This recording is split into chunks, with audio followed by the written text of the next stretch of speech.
Tara at samahan niyo naman kami sa panibagong araw. At ang makulit niya na sayon ay maaga na naman niya nag-ayan lumabas. At talaga namang maaga pa lang ay talaga namang masigla na ang sayon. Walang antok-antok dyan.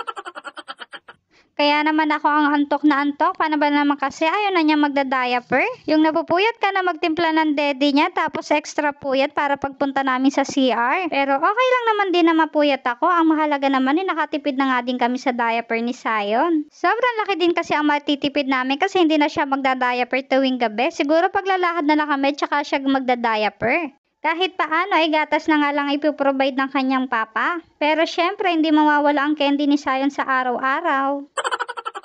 Pero dahil makulit niya ang bata na to ay iba ang cravings ng Sayon. Gusto niya ay mga toys. Bawat napapanood niya ay gusto niyang ipabili sa kanyang papa. Mabuti nga sana kung parang candy lang ang presyo ng mga gusto niyang toys. At sa mga oras na yan ay nagkakape nga muna ako at si Sayon ay kakain muna ng cupcakes. At talaga naman kung makikita nyo ay talagang seryosong nanonood ang Sayon. At nung kinahaponan niya ay tinatry ko siyang patulugin kaso ayaw niya. Nakita niya ang apps ng TikTok at kakapindot niya ay nakita niya yung mga effects at talaga naman tuwang-tuwa dyan ang Sayon. O diba lalo siyang hindi nakatulog.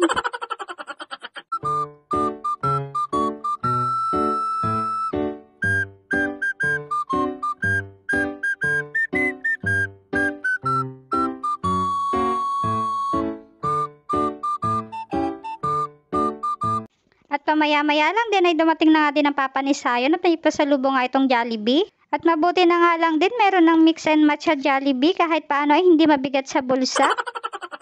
At sa halagang 75 pesos ay talaga naman tuwa na si Sayon niya. Sa bagay kahit naman tayo matatanda ay talaga naman gusto din si Jollibee. Yung kahit ba ulit-ulitin natin ay hindi tayo magsasawa kay Jollibee kasi talagang masasarap ang mga foods ni Jollibee. O Jollibee baka naman. At nung kinagabihan nga ay dumating na ang papa ni Sayon at ang kapatid ko at may uwi nga itong isda. At talaga naman sinuwerte yata sila ngayon at nakahuli ng malaking isda. At kaya naman makakatipid tayo ngayon ng ulam for today's video. At dahil wala na nga kami ibang maisip na ibang luto, kaya naman ito ilalagay na nga lang namin sa air fryer. At nilagyan na pala ng asawa ko yung tilapia, nilagyan niya ng luya, kamatis, sibuyas at magic sarap. At niluto lang namin ito sa 15 minutes at pagkatapos binaligtad ulit para sa 15 minutes ulit. And finally, luto na. Kain po tayo mga mare.